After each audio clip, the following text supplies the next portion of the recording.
like that. Thank you so much for coming on the podcast, guys. I appreciate it. Thank you, Lewis Lee. I'm excited because Oh, wait, do you have a stage name? I don't. Okay. No. All right, good. Yeah, I think stage names are. What I've realized as doing stand-up comedy is like nobody really cares as much as I think they care. You know, like I had this idea of, oh, what if I get fired? What if I insult someone? Yeah. Nobody cares that much about my random, attempts at trying to be funny. And like the reason why I know that is because I have a home club. Shout out to the Funny Stop Comedy Club in Cuyahoga Falls. My home club, right? And it's in Akron, Ohio. So you would imagine that not a lot of unique guests are coming through. And I was hosting for 5 shows in one weekend. Wow. And I had no material. And I was like really nervous about it. I'm like, what if I show up and people are just sitting in the crowd crossing their arms because they've already heard this. Went up there, did okay. People came up, gave me great feedback. And I realized, they're not rehearsing my jokes in their head at work. They don't care. But it's also because you have a cool name, too. Because, you're not... What's Jon Stewart's real name? Lewis Lee. No, it's not. That's hilarious. Isn't it like Leibovitz or something? His real last name is not a stage-sounding name. Your name sounds like a stage-sounding name. I just feel like a lot of people have stage names at the wrong time in their career. Sure. And they do it because they think that someone cares enough to go turn them in at HR. Right. When nobody really cares. Right. Yeah. So I'm trying to think of those names right now in my head. I'm like running through every name in my head. I'm trying to think of like weird names that you don't want to have, or like the double names like Ashley Lynn or Bobby Lynn, or really good stage name that one. But this ties directly into art, because for me, I feel like, and this could be cliche. Would love to hear your expert insight on this. But this idea of being creative. Mm-hmm. To me, I believe our creativity is beaten out of us as we go through just grades K through 12. The very first thing that's beaten out of you is literally one of those things that you're like, oh, everyone in class, draw a picture of you and your mom. And then all of a sudden you go around, you're like, ooh, I don't really like how you're drawing your person's face. And then the kid goes, oh, I guess I can't do it that way. So then you're like, you have to do a little bit more of a circle, or you have to do it this way. And as soon as you give that kid that 2 bits of something, they're like, childhood creativity out the window. It's gone. And then, I don't know. Yeah. I always feel like, because I'm a marketer and I'm also a comedian, and comedians, we hate writing jokes because it's just so painful. Because the only way to get a good joke is to write 100 bad jokes. Like you just kind of stumble upon it. It's like what I've realized when it comes to creativity is it's a volume thing, right? You got to get more volume, more variety. And on the marketing side of things, right? I've been in rooms where I'm looking at people who are afraid to throw out a bad idea, right? And with kids, that's never the case. We could go to any first grade in America first grade class in America, and just get ideas. Mm-hmm. Don't label it, don't judge it, but they're gonna bring some ideas if you say, hey, tell us your thoughts on XYZ. So, what are your thoughts on that? That's the whole purpose of the television show Kids Say the Darndest Things, because they're authentic. They believe it. It's not something contrived. They had to think over and over again about it. Is this funny? It's authentic to them. My first experience in kindergarten, my very first day, was I knew the kindergarten teacher. She lived 5-6 houses down from us on the same street. And I won't say her name. And before she came in, I was one of the first students there, and they had the name tags on the desks, and I went and switched them all around inside the entire classroom. And so when she came in, she didn't know who was. She started calling kids the wrong names.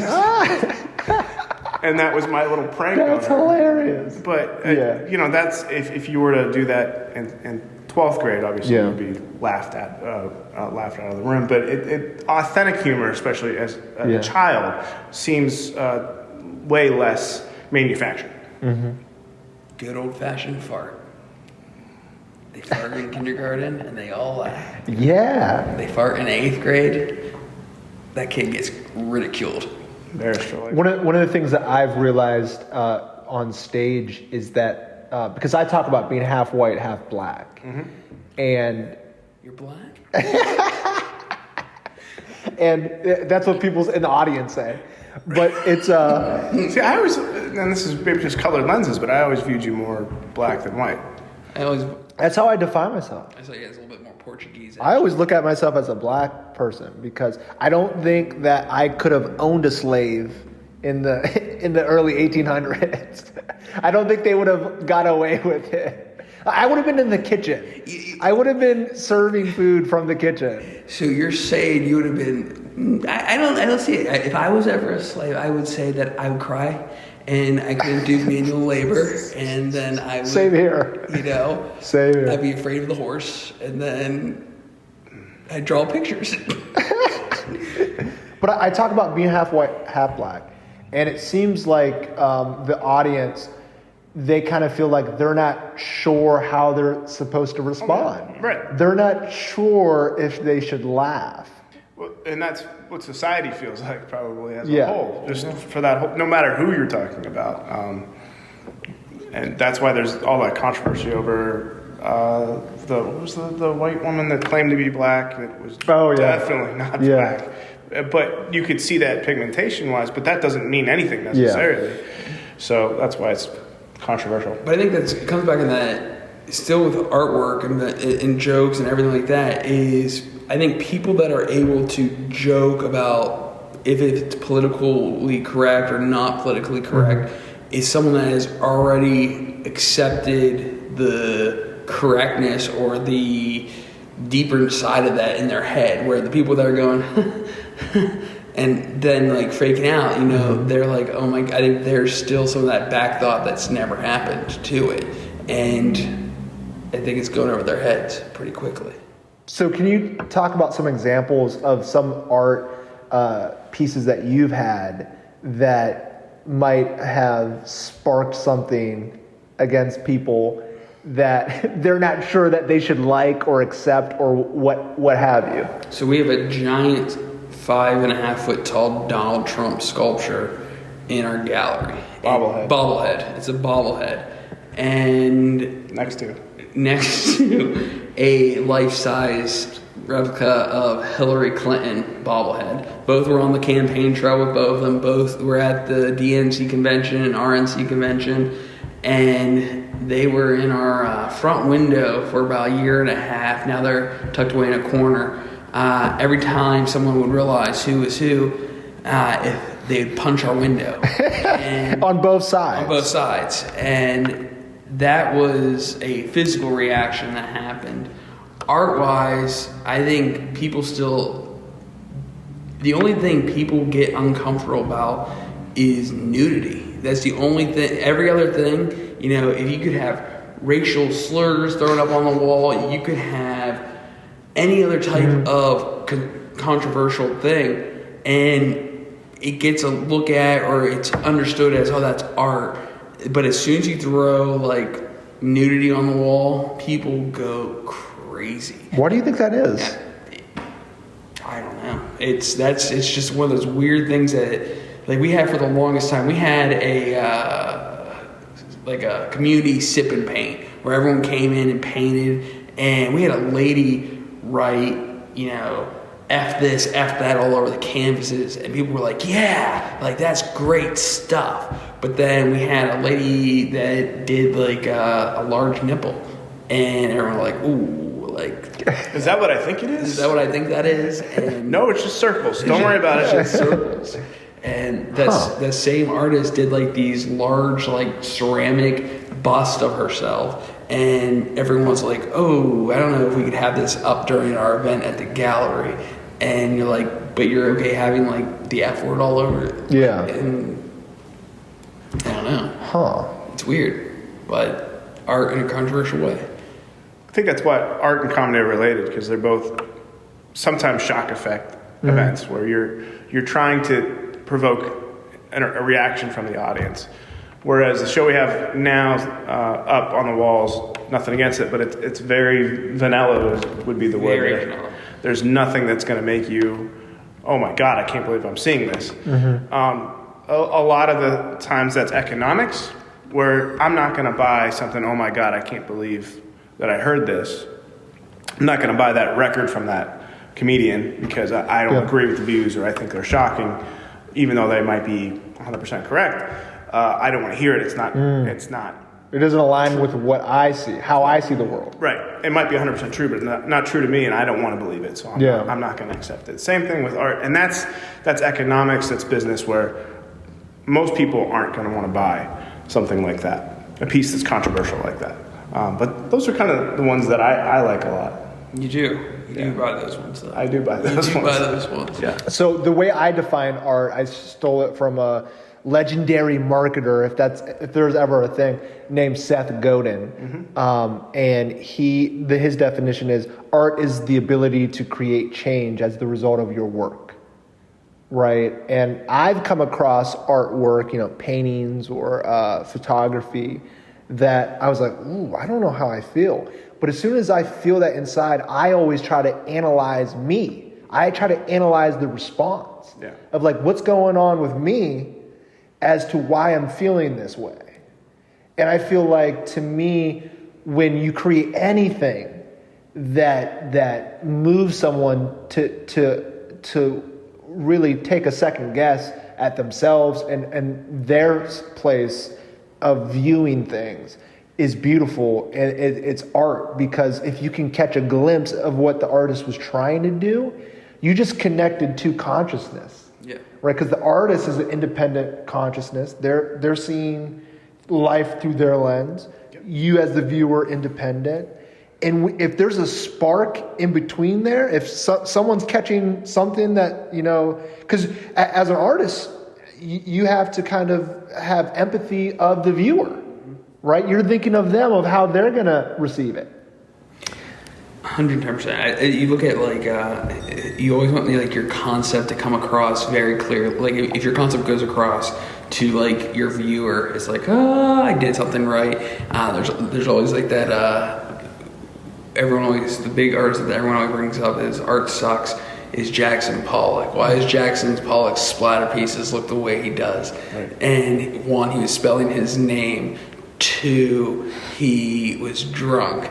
And so the man was crazy. So it makes perfect sense. When you look at a splatter piece, you're like, man, that man was crazy and not aware of what was going on here. And it's like, boom, that's exactly what was going on. He had no clue what was going on. And he was just trying to spell his name. And being that drunk, that's what came out. That makes me think of beauty is in the eye of the beholder.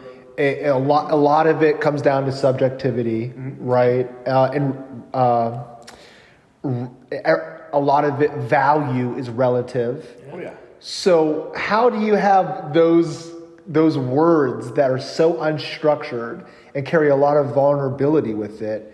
How do you approach it in a business perspective? Because business at some point is not subjective. Yeah. So how do you guys wrap your head around that from a business perspective? You want me to go first? Yeah, go ahead. Yeah. For the most part, we don't. So we don't tell an artist, your work isn't worth this or is worth this. We let them decide. And if they ask us our opinion of it, we'll give them an equation that we kind of use, which is how much time did you spend on it? How much do you think your time is worth? How much have you sold in the past? And then if it aligns with that, then we can give them a value range. And then we add our 35% commission to it. So if it sells, then we'll make 35% and they'll make whatever they wanted for the piece. So from a purely economic standpoint, that's how we do it. But if an artist doesn't know what the piece is worth, if the artist does have a value for the piece, then we just add that 35% to it and hope it sells. then like a visual economic way, or like the way of seeing something that is perceived value. We have like a local artist, his name's Christy Ambar, I can use him as a good example, who has a name, good recognition to him, and you put his name anywhere in like any media in Northeastern Ohio, or into like a Comic-Con type sense, and people will flock. And it doesn't matter what the price is, someone's going to be like, okay, cool, I want that because it's associated with that person. Ghost coming through. But I think there's that perceived value also of what something's worth, or what's the shock and awe that is going to get your piece to be worth something. And I think especially, I think in our area, Northeastern Ohio, in the Youngstown region, people do some crazy shit to get that 5 minutes of attention. And getting that 5 minutes of attention gets you the 1,000 likes on Instagram. It gets you, those views. But at the other side, no one. I can't name artists. Robert Walker's Robert Walker. So Robert Walker is shown here a couple times. He got known as an artist primarily doing works kind of like Alice in Wonderland style, if you're familiar with that. Yeah. That type of, in fact, my wife bought a piece. It's the Mad Hatter pouring tea. That type of genre, fantasy, sometimes horror. And he made his name by going to all of the Coachellas and the Burning Man festivals, and he would put all of his work on quilts. He'd print it on quilts. And it gets cold at night in Burning Man, and sold out the first day. The first day, sold out all of the prints of, like, on these blankets of his artwork. And people are like, I love that blanket. Where'd you get that blanket? And it grew and it grew. And then so he starts producing all these paintings, and he'd be showing, like, there'd be a concert or like a festival in San Francisco. And he would, have the perceived value of of these blankets that sold out. And they go, oh, I want the original one. And sell the original one for buku bucks. And so... Yeah. But there has to be a market for that. Yeah. So Youngstown, Ohio might not be the perfect market for the original Robert Walker painting. But it's a market definitely for other things. It could be if the right person walks in the door. Let's talk about that. I mean, we were talking about perceived value earlier, right? I think the way you broke it down, that was very insightful. That's art in and of itself, of getting to that place, right? Getting to the honest part of, what is marketable, right? But then talking about perception. And I know I was talking to Daniel about this earlier when I first came in. It's just like, perception of Youngstown, Ohio is not this place of artistic expression, which I feel like is wrong. I think there's a lot of creativity. There's a lot of art just seeping out of our community. But so where's the mismatch, right? Because I see it, I feel like the artists see it, right? But for some reason, this is the Rust Belt. This is a Joe lunch pail, blue collar place where art is more aesthetic. And that's it, though. A luxury. So luxury, blue collar. That's the thing. There's not the money in the area to create the physical value behind the individual pieces of artwork. So then, if there's no actual value, then it doesn't really exist. So you may have all these artists, all these musicians from here, but their stuff's worth shit. Like it's not worth anything, so it doesn't really exist. And wow. And that's what you're like. Then if it doesn't exist, then why did they do it? Mm-hmm. And then it comes back to the true reason that people make art is because you have to express, you have to say what's going on, you have to say why this is happening, what you're upset with. But then why is it not getting out there is because there's not the sugar daddy paying for the artwork. It's the market, really. Yeah. It's is there a market here? And we're 3.5 years in, and there's somewhat of a market. If we had to depend completely on art sales, we wouldn't be here 3.5 years later. So we've had to really define what is an art gallery in Youngstown, and it has to be a lot of different things. It can't just be selling art, but that's our primary focus. That's the thing that we want to do the most. That's why we put most of our effort into what we do here is to patch the walls, paint the walls, clean the floors, so that people can come in and look at artwork from here, either from here, from the region, from the nation, hopefully. To give them the platform. I think that's the best part, is to give them the platform to say that it is being made. And there's, words that, can't be necessarily spoken, so they're creating it. And wow. And that's something that I think if you look at like Youngstown, we're not the greatest place for education, but we have talented youth, adults, everything. And that's what you see repeatedly is those that are coming out of our area are extremely talented and able to think outside of the box. And because they have to be. They have to be resourceful. They have to be resourceful. That's just our median income is 21, I think, 21,000. It depends where you're at. South side of Youngstown's 13.5 right now, and so that's and someone that is making 13.5 a year isn't spending $20 on buying a piece of artwork, or even $10, because that $10 is getting to work for the whole day, or that's food for a whole week. And we had a guy a few years ago. The bus stopped right in front of the gallery, and a guy got out of the bus with a piece from Walmart. And it was kind of a kicker, because we just saw a guy buy a piece of artwork from Walmart instead of coming to an art gallery.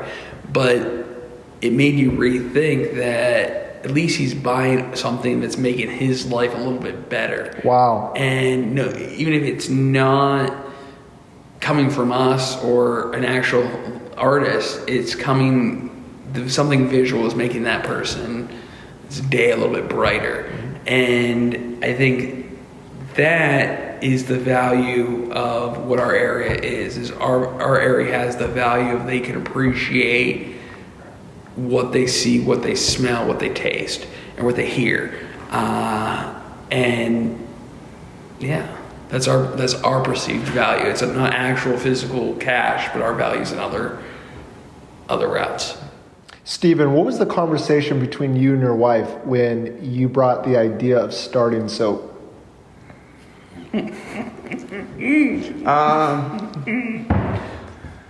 She said, "Why an art gallery?" That was her first thing, and I said, "You want to start a business?" Well, we just had I think she was pregnant. She was pregnant. She was pregnant at the time, and I was in the middle of grad school. Just started grad school a month earlier. Mm-hmm. Yeah, 2 months earlier, and I said, "I think it's viable. I think we can make it work, and I think it'd be a good business case for school." And she's like, "Okay, I guess if you want to do it, you're going to do it." And so there were sacrifices made on both of our ends, especially on her end, but she was supportive and still is. When you lay out the situation that you were in, mm-hmm. It wasn't the perfect time to start something that was so uncertain. No. And I feel like that is the theme for everything. There's never a perfect time. No.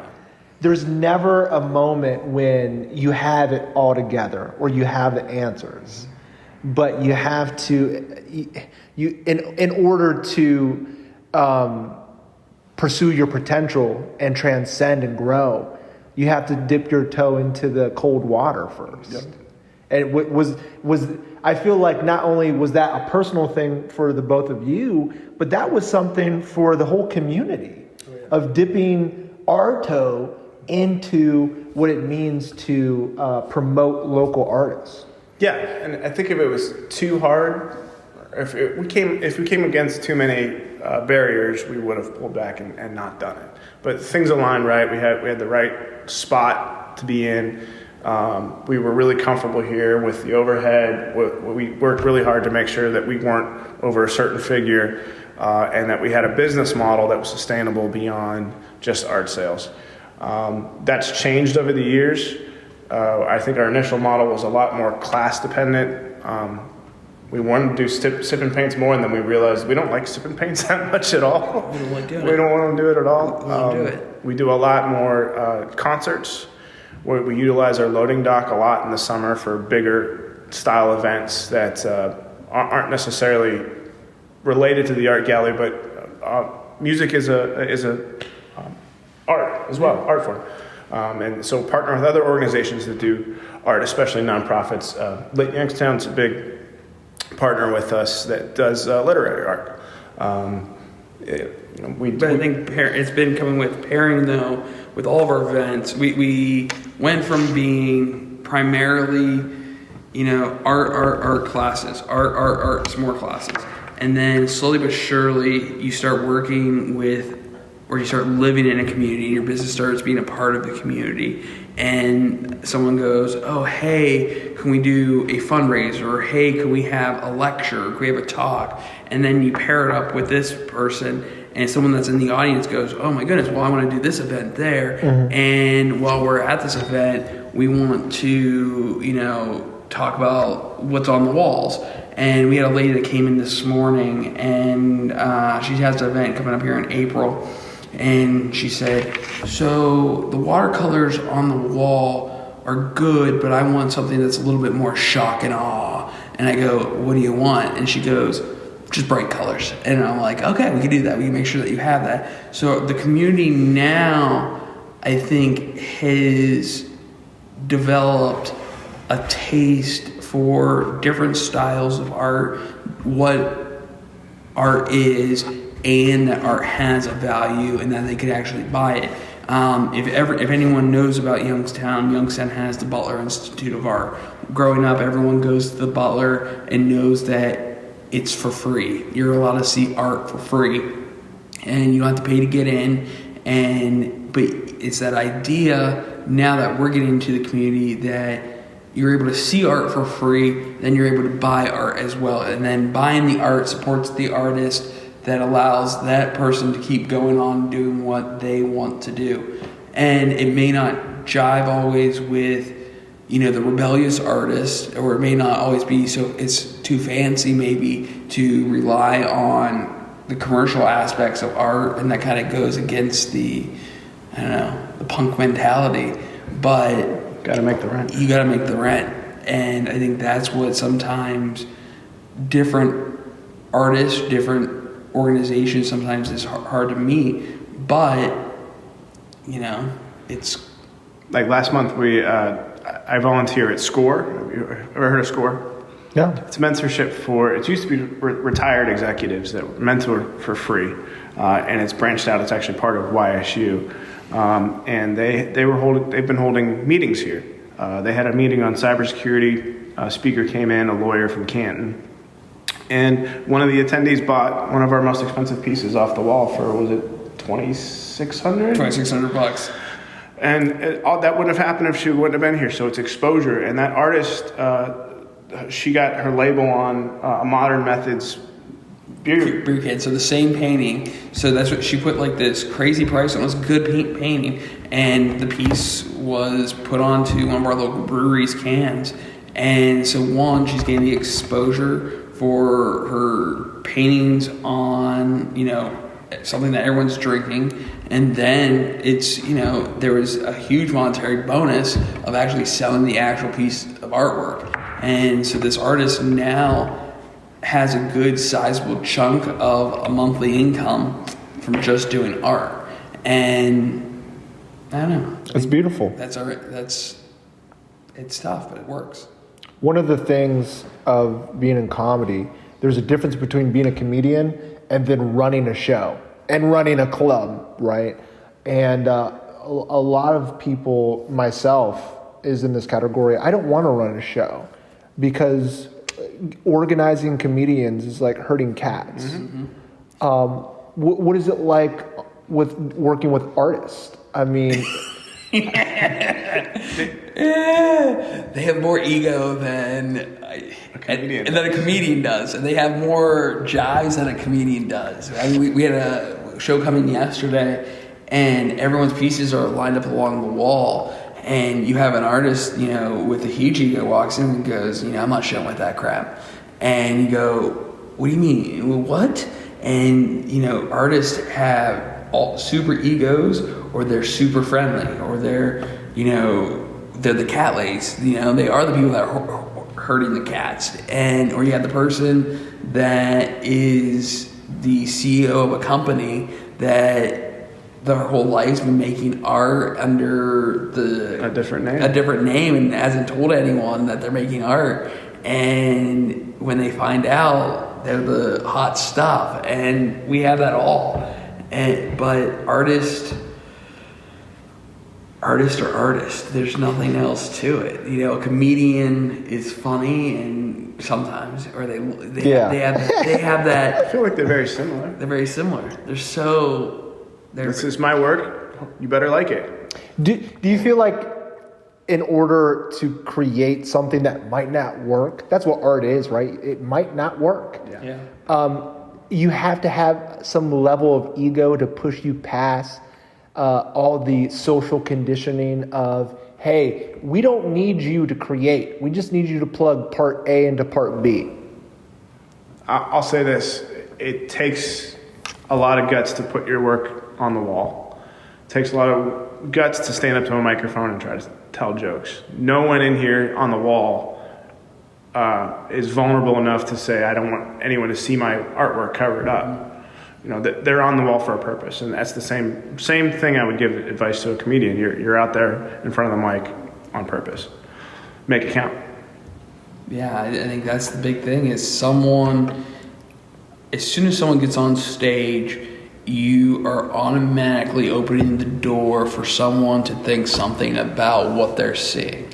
And that's the same thing, something goes on the wall. And I think you look at a comedian, the punchline's there, what they're trying to say is coming out very quickly. And an artist, you look at something that's abstract and you have the viewer that's looking at it, it may take a while for that message to come across. And that's the same thing with a comedian with a good pitch line. It may, the joke may be super intelligent, and you may have a dumb audience and it goes over their heads, and you may have crickets going on. And that's the same thing with a good piece of artwork. A good piece of artwork may have the audience for crickets, but it takes other comedians go, wow, that's a great line, and other artists will look at a piece and go, wow, that's a great piece of art. And the artist then realize, I think that's that confirmation of you're doing something right for what you're doing. Yeah. And exactly the same. Comedians that like other comedians, same as artists that like other artists. When an artist buys a piece of artwork that stands, I'm sure you feel like validated, right? Yeah, 110%. We have a good way more than like a person from the average Johnny Q public comes in and buys it. 110%. We have a good friend, Eric Ullman. He's a local printmaker, local painter, and he does astonishing work. And it's funny is he did a series of Youngstown people, and we have another local artist named Tony Armini. And Tony Armini's wife, we mentioned Late Youngstown, her girlfriend is Karen Schubert, and so Eric did these prints of Tony and Karen, and it was like dreams of both. In my living room right now, I have a an Eric Ullman print of Tony and Karen's faces, and it's just very creepy, but it's like it works. It's like that's my best compliment to Eric. Is like, and you have tons of his pieces in your house, and I have pieces in my house.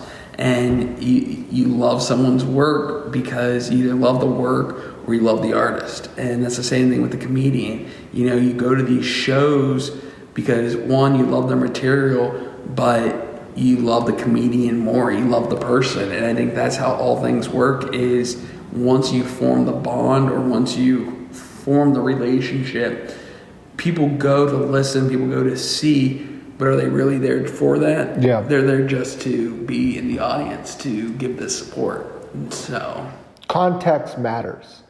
I have two friends who are in a band that they started their band right when I started doing comedy.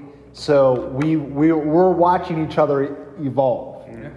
And I remember the first time I heard them rehearse in my friend's bedroom.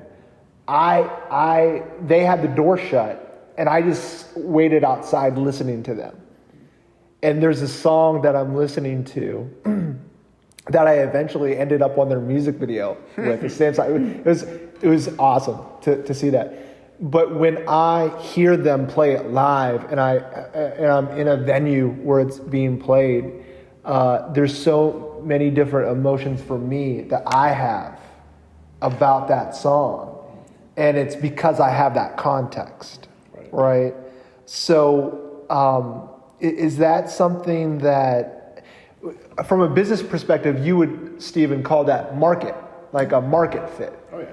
But what do you?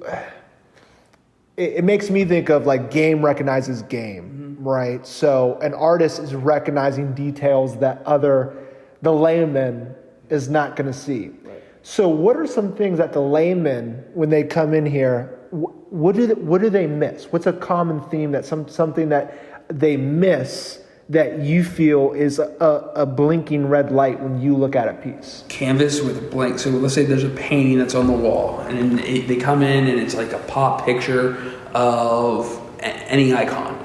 And they're like, oh, cool, I know that person. I love that painting. I'm going to buy it.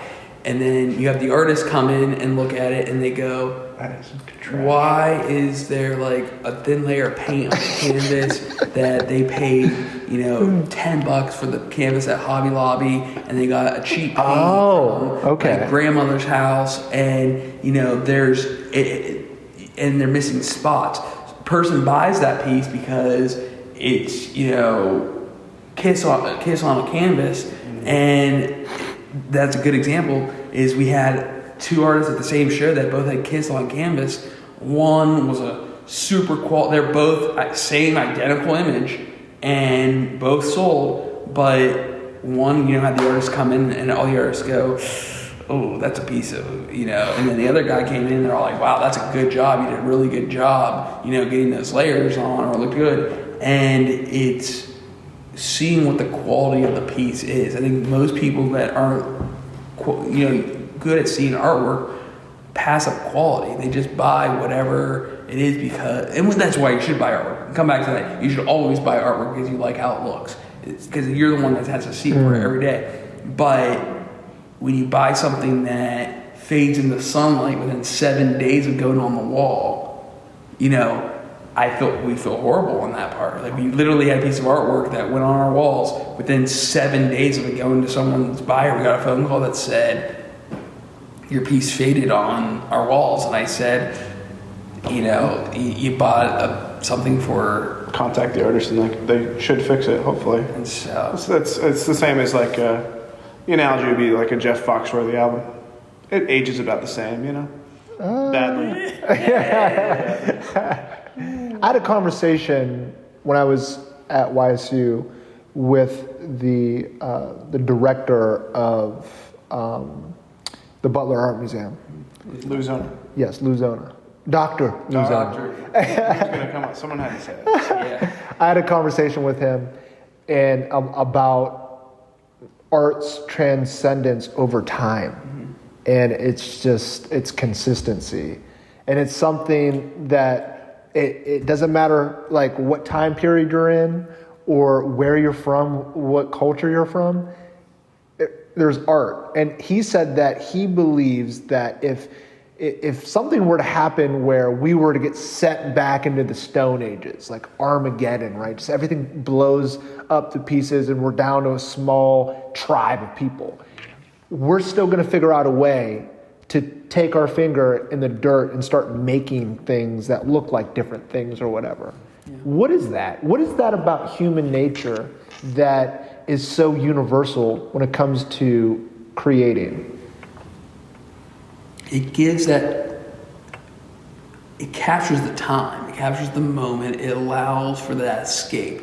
You go back to the middle of a math class in high school. Did you doodle on the side of your drawing? Mm-hmm. And it's that little escape from that moment of the worst can be happening.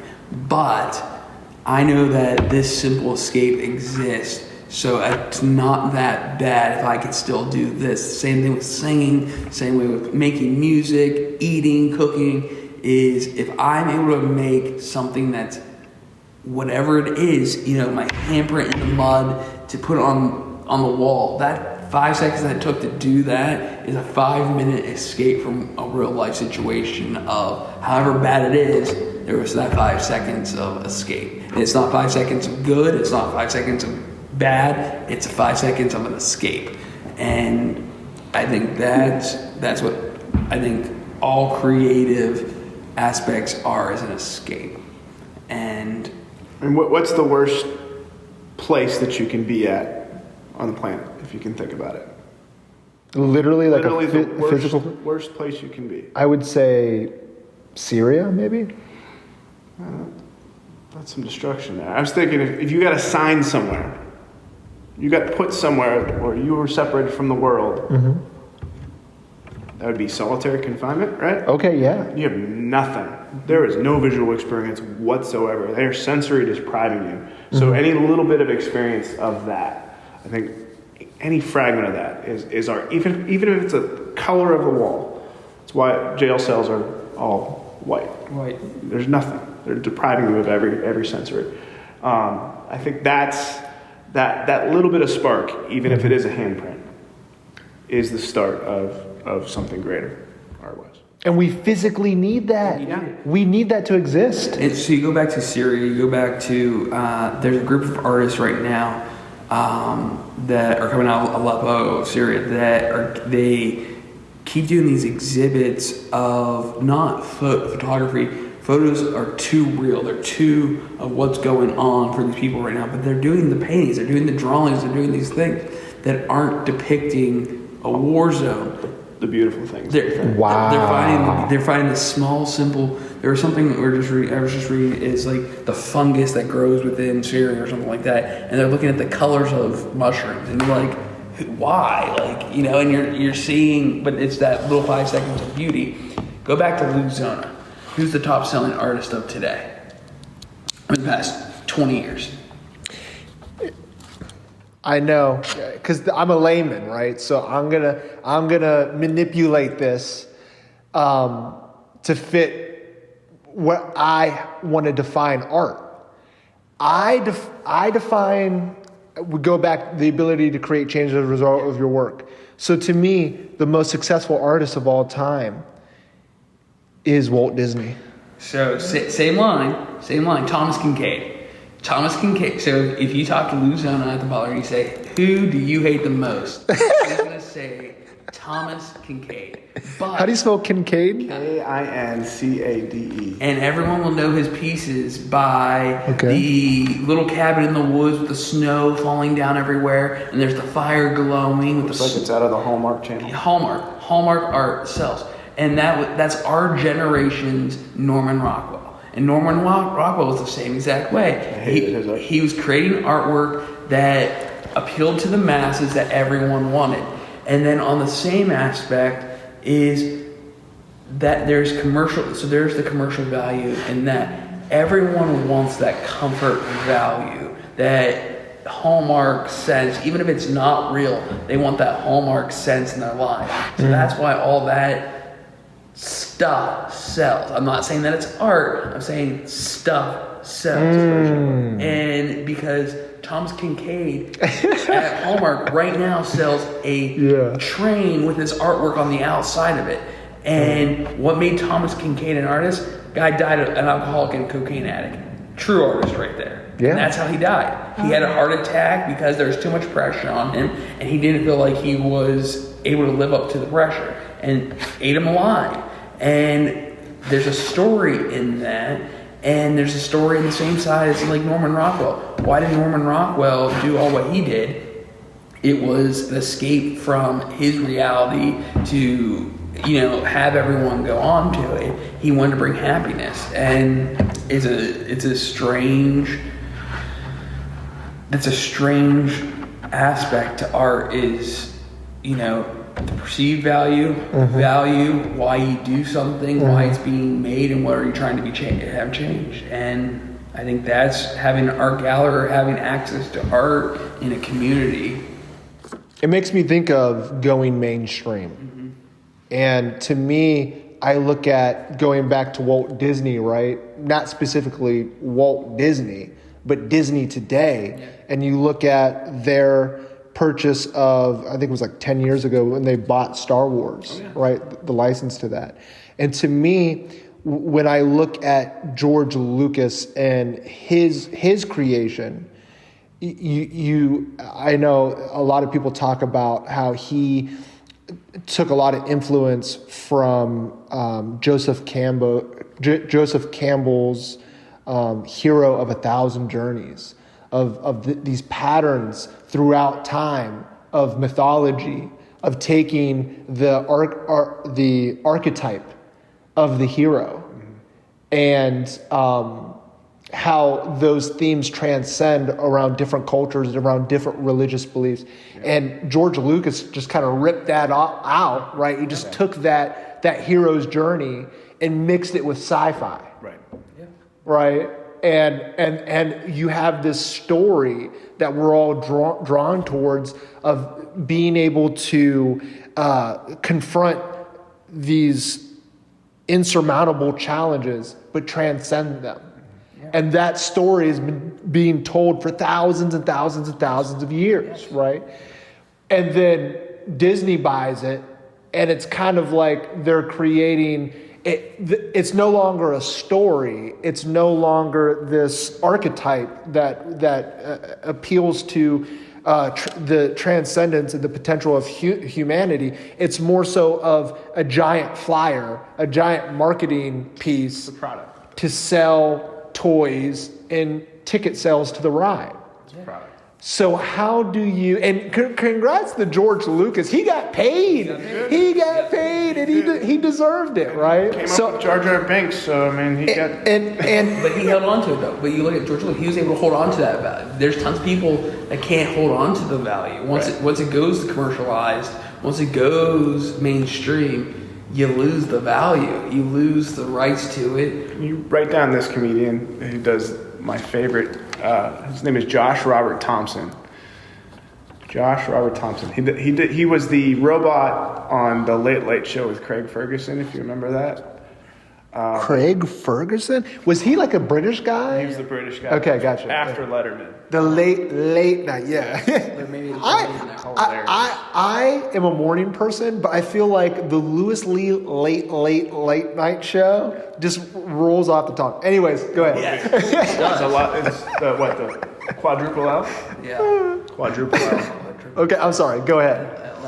Anyway, go ahead. Or you were talking about John Robert. You have to look him up. He has some really funny things, but my favorite is he went to a Star Wars convention and started as George Lucas and started fighting Star Wars fans.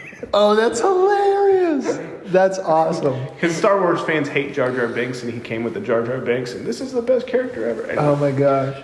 But at the local level, with a local artist that's not battling going pop or going mainstream, right? Yeah. I think a version of that at the local level is over-indexing too much on what your audience thinks, right, and taking away the uniqueness and the risk and the vulnerability of what you're trying to express. It's that kindergartner that's getting told not to make that person look that way. It's that superficial aspect. It's, you have these artists that you have this, and I'm not going to use the word artist. I'm going to say you have this individual that says, I know how to draw from back in high school, and I see on Instagram that everyone's drawing Nicki Minaj. And so I'm going to do a pen and ink drawing of Nicki Minaj in slow motion, and I'm going to post it on my Instagram and have 50 hashtags. It goes viral. Gets 2,500 likes. Everyone's talking about it. Nicki Minaj's agent commented, said it's a great piece. this person's the next, top artist. And this person has never produced something that they know how to keep going with, that they copy. Wow. And then you have this artist that, in the other sense, you have all these YSU grads or all these people that went to fine art school, but they have no sense of how to do actual business. They can't go on and even figure out how to do a business card. Right. Or you have this artist that can't self-promote whatsoever. And that's the blend the blend of artistry and marketing. Mm-hmm. And how do you do that as an artist? It's a fine line, because and we've done this as a business. We've purposely not hashtag and done everything, a post every hour, a post every day. Mm-hmm. Maybe we could have done better business-wise if we did, but I don't like getting blasted. Mm-hmm. We don't have an email list. So I think we have 80 total posts on Instagram. We probably could do better if we had more, but I just don't. I don't like the over-publicization, especially if the work's not quality. Wow. And I think sometimes people overvalue people that are on blast. I think there's a lot of really good educational stuff out there, mm-hmm. especially related to marketing, that isn't Gary Vee. Mm-hmm. But everyone loves Gary Vee because he's on 24/7. Yeah. So quality over quantity. Yeah.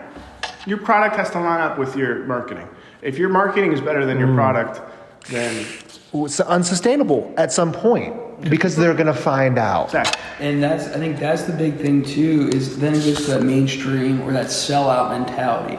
You get that feedback or that kickback from your peers, as well as you have those artists that are going to make a statement because they're trying to be activism or activist for something. And once you break that mainstream, or you're doing these posts for this and doing posts for that, and you're gunning ho against something, and then you realize that there's a commercial success in this, mm-hmm. and rent's due this month, and you got in a car wreck and all this other stuff. Yeah. You sell out, but is mm-hmm. it selling out, or is it life? Mm-hmm. And that's the thing, is people go through different cycles, and I think that's the same way with art, mediums, everything. That's just life, is mm-hmm. getting your hand up. Well, I'm sorry for being distracted. I was digging up a quote that this conversation has brought to mind.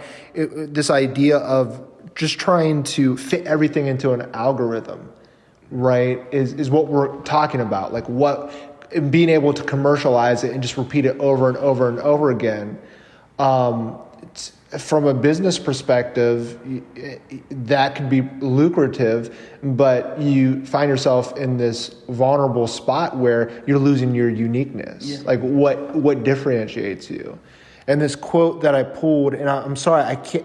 Arthur Schopenhauer. I butchered that, but his quote is, "Intelligence is hitting a target that nobody else can. Genius is hitting a target that nobody else can see." Right? So genius is beyond the algorithm. Right. Genius is in that domain that this might not work. Yeah. It's like it's either going to be really good or really bad. Yeah. Because if you try to commercialize it, you're just trying to make it for the most amount of people instead of the most viable people that will keep it alive and keep it sustainable. What's the quote about insanity? Insanity is trying something over and over and over again, trying to get a different result but getting the same result. Or doing the same thing and getting... Insanity is doing the same thing, expecting different results. Each time. Yeah. And that's the same line. Same line. But the real challenge with your genius quote is that once you hit that genius thing, what's the next one? And that's a challenge a lot of businesses have, where an iPhone's genius. What's the next iPhone? Yeah. What would be the version of the iPhone that would be revolutionary? That's not just the next number. Mm-hmm. And I think that a lot of businesses struggle to find that. Who's the next Steve Jobs for Apple? What are they going to come up with? what's the next fad, what's the next style. I think, and that comes into art as well. Is no one's collecting or doing these landscapes right now. Everyone's doing installations. They're trying, everything goes through fads. Everything goes through style, and it's trying to stay on top of that next wave while not crashing. And I think that's wow, that's a direct and and I like that quote. But that's why both business types, both artists, both anyone, you don't have musicians that are lasting 40 years with number one hits. Once they have their spurt of 10 years, they're done because they can't keep up. Happens a lot. And it's too risky to try something new. Ooh, I hate the box closing in. Right? It's just like if I know what jokes get laughs. Yeah. And I'm like, it's like a needle in my arm, right? I love this comfortable spot, but in order for me to grow and to expand it, I got to try new stuff that might not work. And you hear that dead air of someone not laughing. And that's just another example of a wrong answer. Right. And now you're a kid in college not raising their hand because it's too risky to be wrong. Yeah. It's just unfortunate. And it keeps going on. And that's the big tough aspect of it all. Like with all mediums. All mediums. That's the toughest thing is once you find something that's successful, why are you going to take away, what's putting the food on the table? Yeah. You're not going to change that. Because you get bored with it. Do you get bored with it? Sometimes. And... Sometimes you do. I wouldn't want to play the same song for 40 years, would you? Would you want to sit the same way? You played it differently on the album than on stage. I didn't like that you did this variation. Yeah. I get bored with the same thing over and over again. I need variety. I need to do something. Yeah, you'll like this quote for me. Sometimes you stop making squares. Yeah. And so, that is you. That is me. But when it comes to getting bored, right, or not sticking to the status quo and staying in your safe zone, you're pursuing potential. Because you could potentially have another song that's better than your best hit. Yeah. So just don't leave it. To me, unrealized potential is the thing I'm the most afraid of. And you don't know, though. And that's the thing is you don't know if it's going to be potential or if it's going to be a flop. You lost your touch, Lou. You lost your touch. And that's... Look at the one band that I can think of that's reinvented themselves. But still had the same thread was U2. Yeah. Started out folky, rocky, stadium rock. They did one that flopped, the one that was like preloaded on your iPhone. I can't remember which version that was. Oh, yeah. And everyone hated just because it was there. I didn't listen to this because I didn't choose to listen to this. I have to listen to this. And then they've come back since then. But, that Coldplay still sounds the same to me. I don't know. There's a lot of bands that just aren't able to evolve. And I think that's the same stylistically with an artist, with a comedian. What was the name of the artist that did the Obama posters? The LA guy. I remember his name. But it's the same thing with if you said to Norman Rockwell, like, hey, doing realistic portraits, after World War II, it's done. Mm-hmm. You have to go. You have to start doing abstract artwork. You have to start doing paint out of canvas. Can't do it. You don't know how to do it. You can't change. You can't change a mindset when it's there. But I think that's a goal of trying to experience something new to make something better. And you can't experience something new without failures. You can't, and that's a tough go. And I think, especially for a comedian, that'd be the hardest thing is to stand there with crickets in the back. And there's a story that I heard from the comedy club that we have in Youngstown of a comedian got nervous on stage, so he lit up a cigarette and he started smoking. And it was just a chain. He started chain smoking very quickly without saying anything. He kept smoking, and I guess the look on his face was he didn't know what to do. He didn't know what to say next because there was crickets, and maybe that's what he was going for. That was his comedy act. But that was his comedy act. I don't know. It's not having that there. Or how people thought Robin Williams was funny because he drank so much water all the time. He sweated and drank water while he was probably coming down from something. You know, that's what happens. It's coming down. And I think it's going in those cycles, and it's figuring out what works and making something that's sustainable. I think that it comes back to business in itself. Is you come up with an idea because you want to impact change, and then after you try to impact the change, you become a staple of the community that they rely on you to be there. And once that thing goes out of the community is either going to suffer or it's going to adapt very quickly and move on to another aspect of that. And I think that is what all of our communities in the Rust Belt are communities that, you know, they found a platform that worked for many, many years. That platform went away, and now everyone went belly up, and now it's struggling to find, you know, their next act. And Next act is Lordstown. Oh, not that anymore. But you don't know what the next act is. Right. And maybe it's Lordstown again.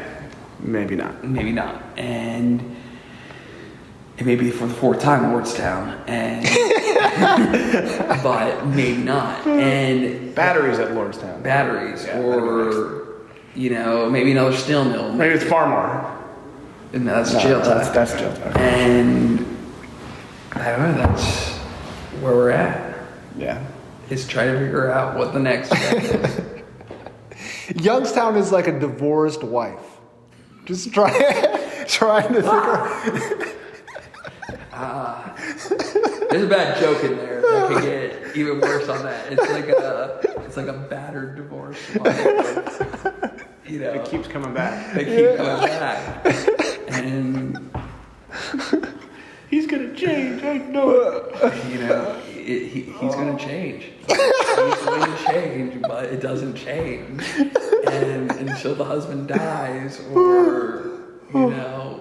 We can end on that. That's fine. Yeah. No, I do think it once the people that relied on that same mentality literally die. That's what we need. Like, how many times have we all said in our lives, doing community activism, doing work and things like that, until our bosses or until someone has a heart attack and dies, there's going to be no change. And that's the thing is.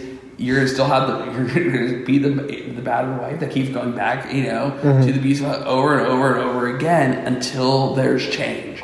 And that's what you take away from this whole conversation. You guys, this has been great. Yes. Thank you so much for this. I'm stoked. I'm inspired. I'm grateful for what you're doing here. You're really trying something that hasn't been done before. I really appreciate the effort. I appreciate the vulnerability, the risk, the passion, the care, the community, all of it. Thank you so much. Yeah. What can we plug? What's coming up next? Where can people find out more about Soap?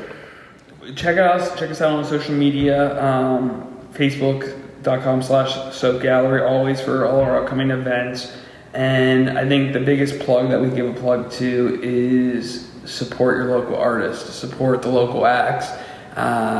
You know, not everything costs, you know, $10,000 to buy a piece of artwork, but buying a t-shirt, buying a print, it allows them to keep going on to their next thing. A ticket to a music show, a ticket to a comedy show. Support the arts any way you can, and then that'll make your life that much brighter. It helps the community grow. So, is there anything I didn't ask you that I should have? Why do we have to do this whole interview with our pants off? Yeah, that was it. That was, you know, did I have to have it off all the time? That's a perfect way to end it. Thank you so much.